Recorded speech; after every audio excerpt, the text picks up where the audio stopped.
Hi viewers, இன்னைக்கான வீடியோல என்ன நடக்குதுன்னு பார்ப்போம். வீடியோக்குள்ள போறதுக்கு முன்னாடி நம்ம சேனலை லைக் அண்ட் சப்ஸ்கிரைப் பண்ணிட்டு கொஞ்சம் சப்போர்ட் பண்ணுங்க. வாங்க இப்போ வீடியோக்குள்ள போலாம். எபிசோட் வேற லெவல்ல போய்கிட்டு இருக்கு. கார்த்தி அந்த திருடனை பிடிச்சி செம்மையா டோஸ் கொடுக்குறாங்க. டே, நீ தான் அந்த நகையை எடுத்தேன்னு எனக்கு தெரியும், ஒழுங்கு மரியாதையா ஊர் தலைவர்கிட்ட உண்மையை ஒத்துக்கோ, அப்படி இல்லைன்னா நடக்கிறதே வேற அப்படின்னு சொல்லிட்டு மிரட்டி கார்த்தி கூட்டிட்டு வந்து அங்க பஞ்சாயத்துல நிக்க வைக்கிறாங்க. அந்த இடத்துல விரும்பனும் நின்றுட்டு இருக்காங்க.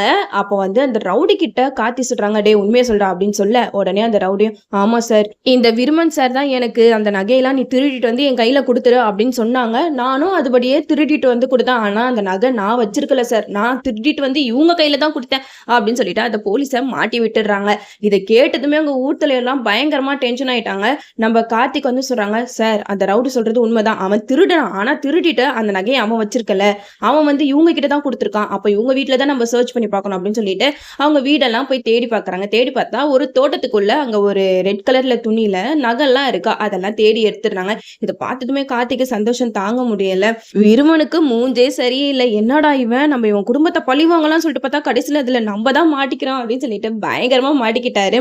நம்ம பாட்டி கிட்ட போயிட்டு நகையை கொடுத்தோன்னே பாட்டி நகையை பார்த்தது ரொம்பவே சந்தோஷப்படுறாங்க. எப்பா பேராண்டி, நீ மட்டும் இல்லைன்னா அவ்வளவுதான்ப்பா, நம்ம குடும்பத்தை பத்தி இந்த ஊரே தப்பா பேசியிருக்கோம், நீ இந்த குடும்ப மானத்தையே காப்பாத்திட்டப்பா அப்படின்னு சொல்லிட்டு ரொம்ப எமோஷனல் ஆகி அழுகுறாங்க. இந்த இடத்துல ரேவதி கார்த்திகிட்ட ஒரு விஷயம் சொல்றாங்க, ரொம்ப தேங்க்ஸ் ராஜா, நீ எங்க குடும்பத்துக்கு எவ்வளவு கஷ்டம் வந்தாலும் ஓடி ஓடி போய் உதவி பண்ற. நான் தான் இவ்வளவு நாள் உன்னை புரிஞ்சுக்காம தப்பாவே நினைச்சுக்கிட்டு இருந்தேன், ஆனா இப்பதான் எனக்கு தெரியுது நீ எவ்வளவு நல்லவனா இருக்க, அது தெரியாம நான் உன்னை ரொம்பவே கஷ்டப்பட்டிருக்கேன், ஐம் சாரி ராஜா அப்படின்னு சொல்லிட்டு ரேவதி வந்து கார்த்திகிட்ட சரி கேட்கறாங்க. சரி பரவாயில்ல விட, அதெல்லாம் நான் ஒன்னும் பெருசா எடுத்துக்கல, குடும்பத்துல எல்லாமே சகஜம் தானே அப்படின்னு சொல்லிட்டு கார்த்தி ஃபேமிலி எல்லாருமே கோயிலுக்கு கிளம்பி போயிட்டு இருக்காங்க. அந்த சைடு நம்ம சந்திரகலா வந்து ரவுடிங்க கிட்ட பேசுறாங்க, என்னடா அபிராமியை கடத்திட்டீங்களா, அவ மூலமா தான் இவன் ராஜா ரகுபதி ஐயா பேரன் அப்படின்ற விஷயத்தையே நம்ம நிரூபிக்க முடியும், அவளை மட்டும் தப்பிக்க வச்சிடாதீங்க அப்படின்னு சொல்லிட்டு சந்திரகலா அந்த ரவுடிங்க கிட்ட பேசிக்கிட்டு இருக்காங்க. அந்த ரவுடிங்க சந்திரகலா கிட்ட பேசுறத அபிராமி கேட்டுடுறாங்க. கண்டிப்பா ஊர் மக்கள் முன்னாடி சந்திரகலா எல்லா விஷயத்தையும் நிரூபிக்கிறதுக்குள்ள இந்த கார்ல இருந்து நம்ம தப்பிச்சு ஓடிடணும் அப்படின்னு சொல்லிட்டு டிக்கியை திறந்துட்டு நம்ம அபிராமி வந்து ஓடிக்கிட்டே இருக்காங்க. இந்த விஷயத்த வந்து நம்ம மயில் ஒட்டு கேட்டுறாங்க, என்ன சின்னத்தை, நீ வந்து கார்த்தியோட அம்மாவை கடத்திருக்கியா, நான் உன்னை சும்மா விட மாட்டேன் அப்படின்னு சொல்லிட்டு மயில் வந்து கார்த்திகிட்ட நடந்த விஷயம் எல்லாத்தையுமே சொல்றாங்க. எப்பா உங்க அம்மாவை கடத்திட்டாங்களாம்ப்பா, கடத்திட்டாங்க, எல்லா உண்மையும் நிரூபிக்க போறாங்க அப்படின்னு சொல்லவுமே நம்ம கார்த்திக் வந்து பயங்கரமா ஷாக் ஆயிடுச்சு. அம்மாவை காப்பாற்றணும் அப்படின்னு சொல்லிட்டு கார் எடுத்துட்டு போய்கிட்டு இருக்காங்க. அந்த இடத்துல தான் நம்ம அபிராமி வந்து தப்பிச்சு ஓடிக்கிட்டு இருக்கும் போது எதிர்க்க வந்து ஒரு லாரி வருது.